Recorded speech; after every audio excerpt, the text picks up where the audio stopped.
오늘 하나님께서 우리에게 주신 말씀은 민수기 5장 1절에서 10절입니다. 민수기 5장 1절에서 10절 함께 찾으셔서 교독하겠습니다. 제가 먼저 1절 봉독합니다. 여호와께서 모세에게 말씀하여 이르시되 이스라엘 자손에게 명령하여 모든 나병 환자와 유출증이 있는 자와 죽음으로 부정하게 된 자를 다 진영 밖으로 내보내되 남녀를 막론하고 다 진영 밖으로 내보내어 그들이 진영을 더럽히게 하지 말라. 내가 그 진영 가운데 거하느니라 하시매 이스라엘 자손이 그같이 행하여 그들을 진영 밖으로 내보냈으니 곧 여호와께서 모세에게 이르신 대로 이스라엘 자손이 행하였더라. 여호와께서 모세에게 말씀하여 이르시되 이스라엘 자손에게 이르라. 남자나 여자나 사람들이 범하는 죄를 범하여 여호와께 거역함으로 죄를 지으면 그 지은 죄를 자복하고 그 죄값을 온전히 갚되 5분의 1을 더하여 그가 죄를 지었던 그 사람에게 돌려줄 것이요 만일 죄값을 받을 만한 친척이 없으면 그 죄값을 여호와께 드려 제사장에게로 돌릴 것이니 이는 그를 위하여 속죄할 속죄의 순양과 함께 돌릴 것이니라. 이스라엘 자손이 거제로 제사장에게 가져온 모든 성물은 그의 것이 될 것이라. 각 사람이 구별한 물건은 그의 것이 되나니 누구든지 제사장에게 주는 것은 그의 것이 되느니라. 아멘. 민수기 4장까지의 내용은 인구 조사와 그리고 지파별 진영 배치 그리고 어떻게 행진해서 나갈 것인지에 대한 어떤 대열 순서에 관한 것이었습니다. 그리고 특별히 또 레위 지파에 관한 것은 또 각각의 임무를 하나님께서 이렇게 지침을 내려서 주신 것을 보게 됩니다. 근데 오늘부터 시작되는 5장과 6장은 앞에서 나온 내용과는 조금 다른 내용을 다루고 있습니다. 진영이 이스라엘 백성들이 갖추고 있는 진영의 상태가 거룩함을 유지할 수 있도록 여러 규정들을 제시하고 있습니다. 여호와께서 모세에게 명하십니다. 모든 나병 환자와 유출증 있는 자 그리고 죽음으로 부정하게 된 자를 다 진영 밖으로 내보내라고 말씀하십니다. 그렇게 명령하신 이유가 바로 3절에 나오는데요. 남녀를 막론하고 다 진영 밖으로 내보내어 그들이 진영을 더럽히게 하지 말라.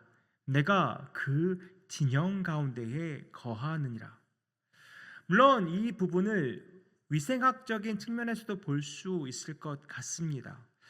감염 질환이 있는 경우 다른 사람에게 옮길 수 있으니까 그렇게 되면 심각한 문제를 일으킬 수 있으니까 진영 밖으로 내보내라 이런 규정을 만들었다고 생각할 수도 있습니다. 하지만 오늘의 말씀은 단순히 위생학적으로만 해석할 수 있는 부분은 아닌 것 같습니다. 왜냐하면 3절 하반절이 하는 말씀 때문인데요. 3절 하반절 뭐라고 말씀하십니까? 내가 그 진영 가운데 거하느니라. 여호와 하나님께서 말씀하십니다. 내가 그 진영 가운데에 거하느니라. 여호와 하나님께서 진영 가운데에 계시기 때문에 거하시기 때문에 그 진영이 더럽혀지면 안 된다는 말입니다. 거룩한 하나님은 부정한 것들과 함께 하실 수 없는 분입니다. 따라서 거룩한 하나님이 계신 곳은 거룩해야만 합니다. 그래서 이스라엘 백성은 하나님께서 모세를 통해서 말씀하신 그 명령대로 그대로 행합니다. 부정한 사람들을 다 진영 밖으로 내보냅니다.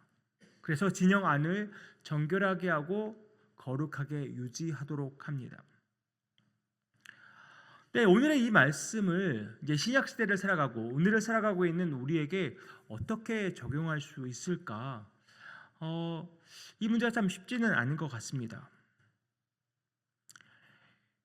그런데 말씀의 초점을 어디에 두느냐에 따라서 이 말씀이 우리에게 적용이 될 수도 있고 적용이 되지 않을 수도 있다는 생각이 드는데 우리가 나병, 유출증, 또 죽음, 그러니까 시체와 접촉한 것에 대한 어떤 부정함 이런 것에 우리가 집중하기보다는 그 다음 말씀, 진영을 더럽히게 하지 말라, 내가 그 진영 가운데에 거하느니라. 이 말씀에 집중하고 초점을 맞추면 이것을, 오늘의 말씀을 우리 삶에 적용할 수 있을 것 같습니다. 거룩하신 하나님이 우리에게 원하시는 것, 우리에게 바라시는 것은 우리의 거룩함입니다. 하나님이 계신 곳을 더럽히지 않고 거룩하게 유지하는 것, 그것이 바로 우리의 책임이라는 것이죠. 바울도 고린도 교인들에게 비슷한 말을 했습니다. 고린도전서 3장 16절 17절 말씀입니다.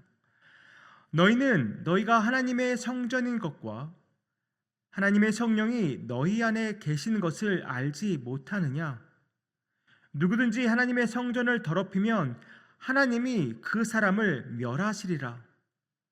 하나님의 성전은 거룩하니 너희도 그러하니라. 사랑하는 성도님들, 우리가 하나님의 성전이 되어서 또 성령이 우리 안에 계시게 된 그 이유, 우리가 성전이 되고 우리 안에 성령이 계시게 된 이유가 무엇입니까? 죄로 인해 죽을 수밖에 없던 우리를 위해서 하나님께서 십자가에서 예수 그리스도를 죽이심으로 우리의 모든 죄값을 치러 주셨기 때문입니다. 그래서 예수 그리스도를 구주로 영접한 이후에는 더 이상 우리가 죄인이 아니라 의인이라고 하나님으로부터 칭함을 받을 수 있게 된 것이죠. 이제 거듭난 우리 안에는 성령께서 늘 거하십니다. 거룩한 하나님이 우리 안에 늘 거하신다는 말씀입니다. 진영을 더럽히게 하지 말라, 내가 그 진영 가운데 거하느니라. 진영을 더럽히지 말라, 내가 그 진영 가운데에 거하느니라 하는 이 말씀이 바로 하나님의 성전은 거룩하니 너희도 그러하니라. 하나님의 성전은 거룩하니 너희도 그러하니라 라는 말씀과 일맥상통하는 말씀인 것이죠. 우리가 예수를 믿고 구원받은 모든 사람은 거룩한 하나님을 모시고 살아가기 때문에 거룩한 삶을 살아야 하는 것입니다. 나 자신, 그리고 나의 가정, 나의 교회, 또 내가 살아가는 삶의 터전, 그 모든 것이 그 거룩함을 유지해야 한다는 것입니다. 왜 그렇습니까? 하나님은 어디에나 계시기 때문입니다. 거룩하신 하나님은 어디에나 계시기 때문입니다. 내 안에도 계시고 나의 가정에도 계시고 이곳 우리 교회에도 계시고 우리의 생업의 현장에도 함께 하시기 때문입니다. 그런데 오늘 본문 말씀 후반부를 보니까 오늘 말씀은 하나님과 우리와의 관계만을 말하고 있지 않습니다. 우리 각자와 다른 사람들 간의 관계까지 말하고 있는데요. 6절과 7절 말씀을 좀 더 잘 이해할 수 있도록 제가 세 번역으로 읽어드리겠습니다. 너는 이스라엘 자손들에게 일러라. 남자나 여자를 가릴 것 없이 남에게 어떤 잘못이든지 저질러서 그 일로 주를 배신하였을 때에 그런 사람은 자기의 잘못을 깨닫는 대로 자기가 저지른 잘못을 고백하고 피해자에게 본래의 값에다가 5분의 1을 더 얹어서 갚아야 한다. 사람에게 잘못을 저지르면 이것은 여호와를 배신하고 거역하는 일이 된다고 말합니다. 다시 말해서 하나님께 범죄하는 일이란 것이죠. 그러나 오늘 말씀 잘 보면 이 일은 하나님께만 죄를 짓는 것이 아니라 피해자인 상대방에게도 죄를 짓는다는 것, 그것을 우리가 잊지 않아야 됨을 여기서 말해주고 있습니다. 오늘 말씀을 보면 우리가 사람에게 잘못했을 때 하나님께만 우리가 회개하면 모든 것이 해결된다고 말하고 있지 않습니다. 피해자인 상대방에게 잘못한 것에 대한 그 대가를 치러야 한다고 성경은 말하고 있습니다. 심지어 본래의 값의 5분의 1을 더 얹어서 그것을 치러야 한다고 말합니다. 믿는 사람들 중에 많은 수가 착각을 하는 경우가 있습니다. 어떤 누군가에게 잘못을 했을 때 하나님께만 회개하고 하나님께만 용서받으면 모든 것이 해결됐다고 착각을 합니다. 하나님이 나를 용서하셨으니까 사람에 대한 죄값을 치를 필요가 없다고 생각하는 분들이 종종 계십니다. 이것은 큰 오해입니다. 하나님과의 나와의 관계도 너무나 중요하지만 다른 사람과의 관계도 하나님은 너무나 중요하게 여기십니다. 그리고 하나님은 우리가 잘못한 것에 대한 대가를 반드시 치르게 하시는 분이십니다. 하나님이 그냥 우리가 지은 죄를 그냥 넘어가시는 분이시라면 굳이 독생자 예수 그리스도를 이 땅에 보내셔서 굳이 십자가에서 예수 그리스도를 죽이실 필요가 있었겠습니까? 그냥 죄를 그냥 넘겨버리신 분이시라면 그 고통의 십자가를 지고 그 고통의 십자가에서 죽게 만드셨겠습니까? 십자가의 사건은 하나님의 사랑의 극치인 동시에 하나님의 공의의 극치를 보여주고 있습니다. 그만큼 하나님은 죄의 문제를 엄중하게 다루시는 분이십니다. 죄의 대가를 반드시 치르게 하시는 분이십니다. 이것은 우리가 심지어 누군가에게 말로 상처를 주었다면 그 상처가 아물 수 있도록 진정성 있는 태도와 행동을 보여야 한다는 것입니다. 가끔 보면 잘못을 해놓고서 상처 주는 말을 해놓고서 미안해, 됐지? 이 정도로 모든 것을 다 해결됐다고 생각하시는 분들이 계십니다. 이것은 진정한 사과가 아닙니다. 심지어 이런 분들도 봤습니다. 본인은 뒤끝이 없다고 말합니다. 나는 내가 지금 화를 내고 내가 버럭 화를 내지만 내가 그것을 마음에 담아두고 있지는 않아. 난 뒤끝이 없어. 뒤끝이 없다는 말은 말을 내뱉는 사람이 하는 말이 아니라 그 말을 듣는 사람이 할 수 있는 말인 것이죠. 내가 화를 내고 내가 상처 주는 말을 하고 뒤끝이 없다. 그것은 말이 되지 않는 것입니다.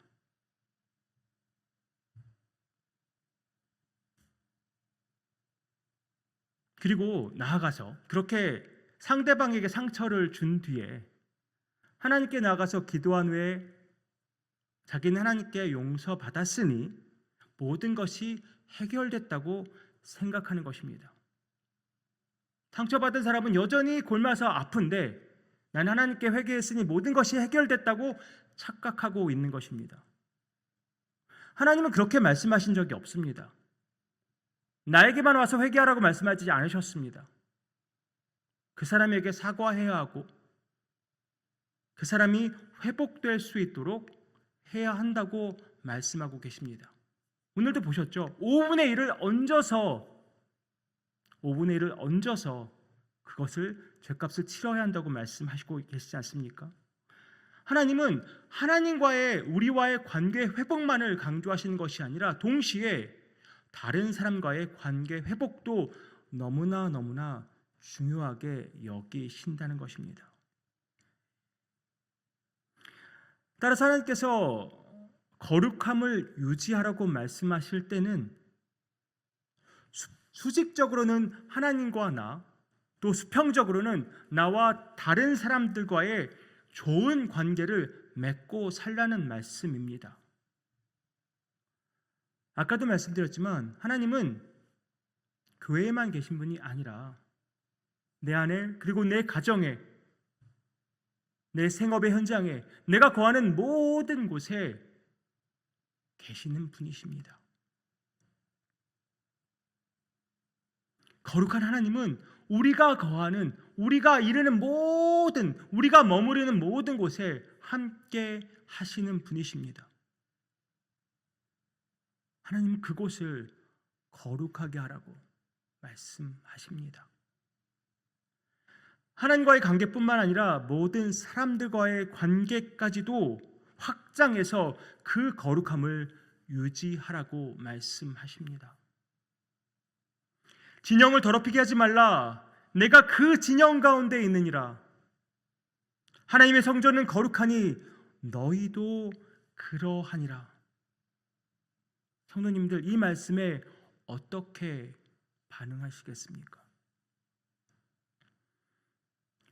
하나님이 거하시는 성전이 된 우리, 하나님과의 관계 속에서도, 또한 이웃과의 관계 속에서도 주의 그 거룩함을 아름답게 이루며 유지해 나가는 저와 내가 그곳 성전은 거룩하니 너희도 내 안에 거룩하신 하나님이 계신데 내 삶은 정말 거룩한 삶을 살아가고 있는지 다시 한번 뼈저리게 우리 삶을 돌아봅니다. 또한 많은 이웃들과의 관계 속에서도 많은 상처를 주며 아픔을 주면서도 전혀 그것을 인식하지 못하고 살아가고 있는 것은 아닌지 돌아봅니다. 하나님은 하나님과의 관계, 우리가 또 이웃과의 관계, 모든 관계들을 거룩하고 아름답게 이어나가고 유지해 나가기를 원하십니다. 아버지 하나님, 그 말씀 우리가 우리 마음판에 새기고 우리 삶의 모든 현장에서 주의 거룩함을 이루어 나가는 삶 살아가기 원합니다. 내 안에 계신 성령님 도와주시옵소서. 우리 연약합니다. 너무나 연약합니다. 성령님 도와주시옵소서.